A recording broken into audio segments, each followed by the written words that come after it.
Braving winter winds and cold rain, thousands of men and women across the nation gathered in the streets of Washington to champion issues ranging from the partial government shutdown and the president's border wall to women's reproductive rights and gender equality.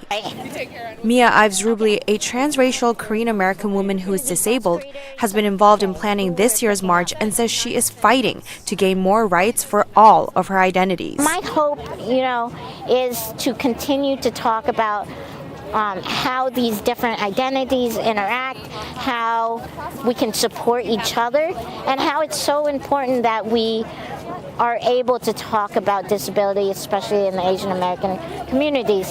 Compared to previous years, organizers say this year's march is different because they are pushing ahead with a solid agenda. Really specific policy demands, and that's, of course, the women's agenda that we released yesterday. It was crafted by a policy table of about 50 to 70 women, movement experts, policy experts from really all backgrounds. The recent dispute surrounding the leaders of the Women's March regarding allegations of anti-Semitism didn't prevent some women from turning out to support the demonstration. I'm actually a Jewish Israeli, and I know that it's controversial for people like me to be here today because of all the controversy surrounding the Women's March.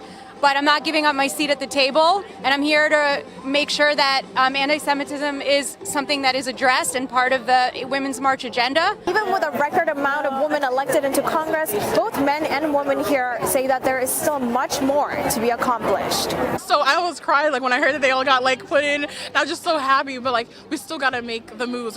We have so many firsts now, and I'm just so happy about that. But we still gotta bring the punches. We got some work left. Yeah.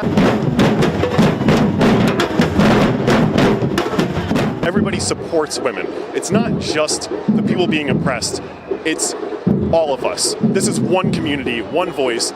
If you are going to trample on their rights, even though they're not me, that's still important to me. In addition to Washington's rally, sister marches took place in multiple cities across the country, including New York and Los Angeles, and across the world. Anna Cook, VOA News, Washington.